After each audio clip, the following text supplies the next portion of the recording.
As winter approaches, homeless shelters across Ontario are bracing for an influx of people since many shelters routinely hit and even exceeded capacity last year.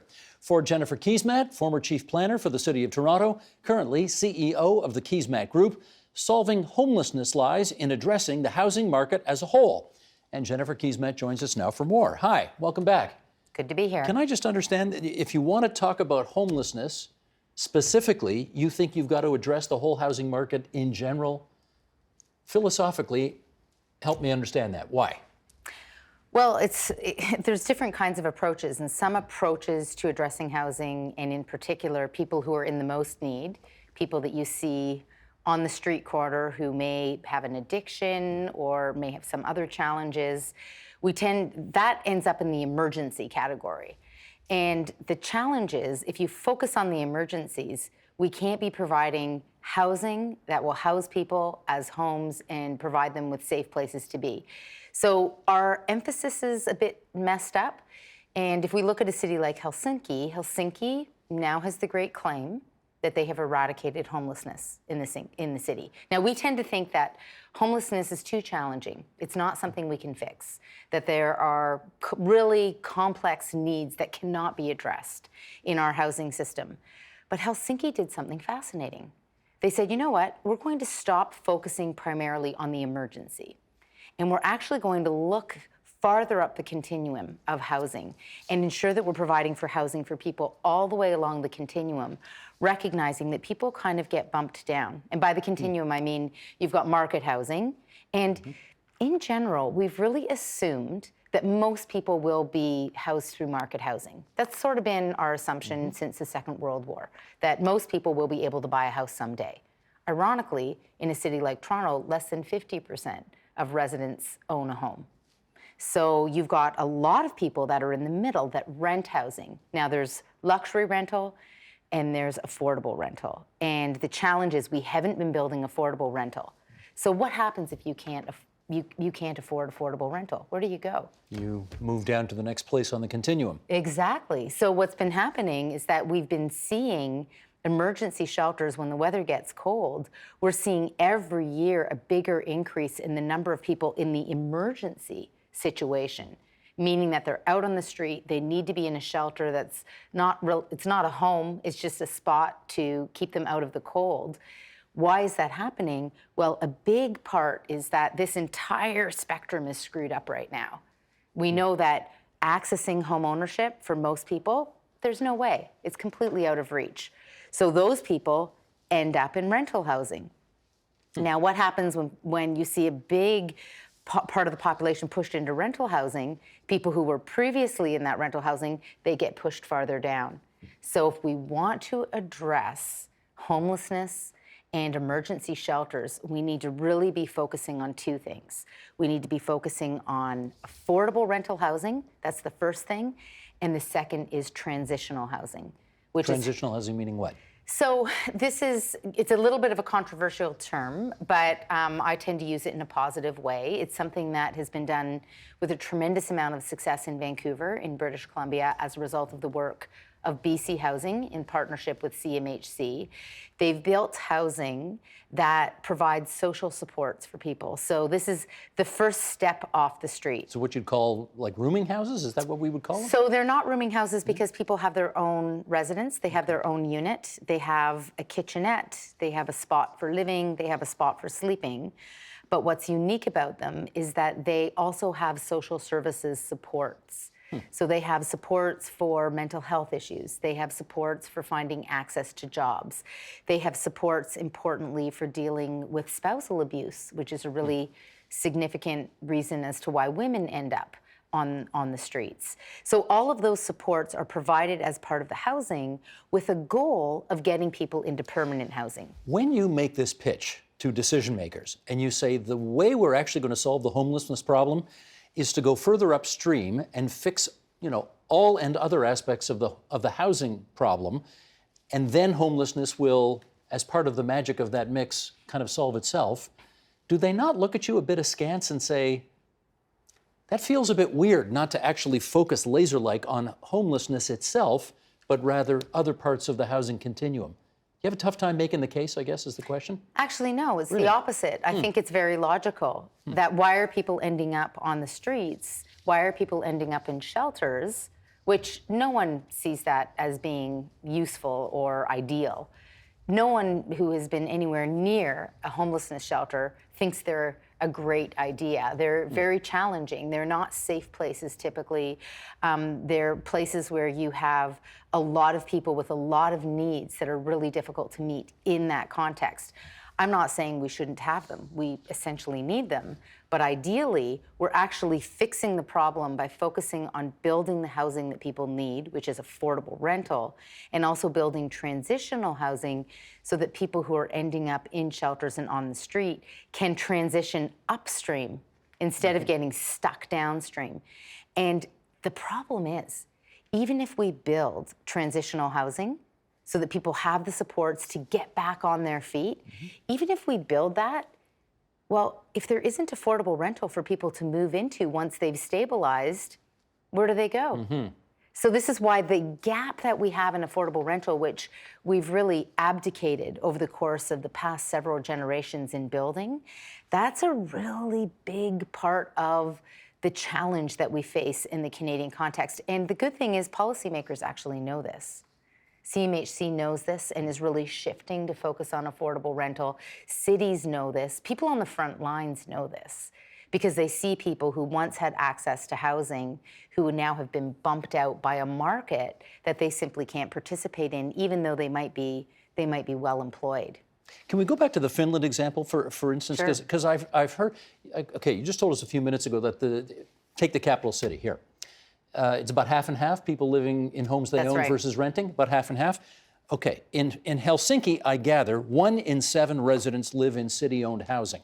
And I wonder if that makes what they're doing and their example so different from where we are that you can't necessarily take their approach and make it work here. I don't know, you tell me. Yeah, no, I think that's true. I don't think I'm never a proponent of taking something from elsewhere and cut and pasting it, but it does give us some clues as to the problem that we have. And I would actually argue one of the reasons we have so much homelessness is because we've started on this end of the far end of the spectrum, assuming that the vast majority of people will be able to own and buy a home. Well, You cannot make that assumption today. we cannot make that assumption today. Even if you have a great job, a stable job, the odds that you will be able to buy a home are very low, not only in our big cities, but in many cities across Canada. We just, we know that this is the case outside of our urban centers as well. Back in 1970, I've been telling the story of my mom and dad because they got married in the late 60s. 1970, I was born. They had their first home. My mom, of course, it was the 70s. She was a stay-at-home mom, so they had one income. And my dad was a builder, and they bought their first home. And interest rates were a bit higher than they are today. They were 5 or 6%. But that home was 2 times the cost of my dad's salary. And that was an average back in 1970. So fast forward to 2000 when I bought my first home. So I'm 30, so I'm 10 years older than my mom and dad were. And houses now are 5 times the cost of the average salary. So what do my husband Tom and I do? We take in a tenant. So we rented out the main floor of our house. We lived on the top 2 floors. But at 5 times, it was still within the realm of reason that we could get into the housing market. Well, fast forward to 2019, and houses are on average 12 times the cost of the average salary. From 2 to 5 to 12. Exactly. So now we're like, hold on a minute. How realistic is it that people are going to be able to afford that home when it's 12 times their average salary? Now, on the one hand, very low interest rates help. But on the flip side, if those interest rates bump up, and I talked to my mom and dad about this on the weekend, and they told me when they were paying 18% interest rates.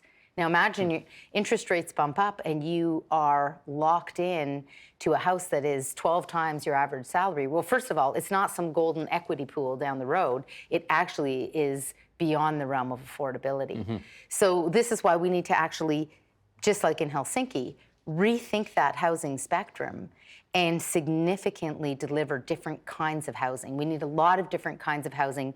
We need to abandon the myth that home ownership is going to be the best way for most people, because at today's prices, combined with today's wages, the math doesn't work. Speaking of math, I presume the solution that you're advancing would require lots of money. And I also presume, well, I mean, you ran for mayor a year and a half ago, so you know how adverse people are to having their property taxes raised in order to, and you advanced the idea, right? Like you advanced the idea of just putting taxes up a little bit. Yeah. It would bring in $1 billion, and you could spend that $1 billion tackling the homelessness and the housing issues. There's a lot of antipathy to that idea, so what do you do about that? You know, it's actually quite, so two things. One is it doesn't necessarily require a lot of money. It requires using land differently, which is the Helsinki example, that 1 in 8, that's because government owns land. So if government owns land, government can provide housing at a lower cost. You can actually take the cost of the land, which is approximately 20% of the cost of the housing. If you can take that out of the equation, you can reduce the rent by 20%. So there's a pretty fantastic opportunity there that doesn't involve spending a dime of taxpayers' money. Mm-hmm. It involves using an asset that municipalities have, which is their land, to deliver housing at an affordable price And point. municipalities all over still have enough land that they own that they could do this with. Well, different municipalities are different. Sure. Many municipalities have lots of land, and in particular, most municipalities have underutilized land. So in the 70s or the 80s, they built one-story libraries. Well, how can we better use that land? Let's actually build housing above that library. Let's better use the land that we have to deliver more affordable housing. We can actually do that. I got some numbers here that speak to the very situation you just described. And Sheldon, if you could bring these numbers up, we will share these with our viewers and listeners. This is from the Toronto Star from early October. There is an affordable housing project underway near the Guildwood GO station in Scarborough, east end of Toronto. The developer proposed a 386-unit building, with 116 of those units being affordable ones. Neighbors objected, so the developer submitted a new application, this time with fewer units, 285 instead, so almost 100 fewer, of which 33 were affordable. That's a loss of 83 affordable housing units. Now, presumably, you play this out, this scenario, development after development, city after city, and you are talking about significant reductions in the affordable housing stock that's out there. So when you hear stories like this, what do you think? Well, I think this is precisely why we need to be having this conversation, because I still think we have a cultural bias. We believe that housing should be owned. We believe that that's a good way to generate equity, which it may have been for my mom and dad.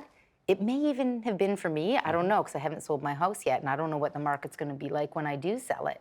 It could go up, it could go down. I know where you live. You're going to get a good penny for that house. But will it be for my children? I think that the odds that my children today, in the next 5 to 10 years, they'll be setting up their own households. The odds that they will generate equity from home ownership, given prices, and I do believe prices are going to continue to go up as long as interest rates stay low, and there's no reason to believe that they won't. The odds that they will generate equity are, it's hard to imagine a scenario where that's true. And for anyone who doubts that, read The Wealthy Barber, because he actually that's the best. He actually goes after home ownership and the myth of equity in home ownership for most people at this point in history. But I think one of the reasons why you get those kinds of responses is because we do associate, the best kind of housing is ownership, and somehow affordable renting isn't good. Those aren't good homes. They're not good for the neighborhood. Despite the fact that's the way most people live. Exactly, and I think that's why we need to be having this conversation. We need to shift the way we're thinking about housing to ensure that everyone can access housing. Okay, how though? How do you change that narrative? Well, that's why I'm talking to you. Okay, well, we're glad you picked up the phone and took our calls and came here today. But you're basically, I use this expression far too much, but it makes sense here. You are spitting into the wind of decades after decade after decade of what people's sense about living in a home ought to be. Well, I think the biggest way that you begin to shift is by using data, which is why I've been talking about homeownership in 1970 versus 2000 versus 2019. The data actually matters because the data paints a very different portrait than what we might think in our mind's eye. And anyone, and it does start with understanding the relationship between wages, the cost of housing, and what I would call the equity myth. Moving forward in the future, the equity, absolutely fantastic for my mom and dad, probably good for me, but in the future, is that true? Very difficult to imagine unless we see something crazy happen with wages, and the trend is going in the other way in our city. More people with precarious work, more people with part-time work in the city. So, and more people with debt before they even own a home. So if you've got debt, so this is, the millennial generation is the first generation that has a significant amount of debt From school. without yet owning anything. Yeah. So they don't own anything and they already have debt. How are they going to generate equity when they've got that debt before they own anything? So I think we need to be talking about that, because then we start asking the question, well, wait a minute, what's the goal of housing? Like, what is the goal of housing? Well, the goal of housing is to be able to live in a community where you are safe, where you know that the needs that you have for housing over the course of your lifetime will be met in a stable way. You're not going to get bumped out of that housing, that you can live there. When you are raising a family, you can raise that family and access schools within walking distance. Security, routes, the whole 9 yards. Security, all those things. So if we go back to what housing is for, then the question becomes, how do we actually best provide that in the 21st century? And I do think we have to upend some of the myths that we've really hung on to tightly, and that, quite frankly, have been perpetuated in the mainstream media. By whom? Well, they've been perpetuated by, I think, the real estate industry. I think they've also been perpetuated by politicians who play into the idea that home ownership is best by saying, hey, we're going to, provide more access to more debt so that you can own a home, which, given the fact that we have the highest levels of debt per capita of any other country in the G7, suggests that more debt isn't the best way to go, and quite frankly could make the entire housing economy quite vulnerable. Just finally here, how optimistic are you, or how hopeful are you that you think people can start to switch the way they have traditionally thought about these issues so we can make the kind of progress you're talking about?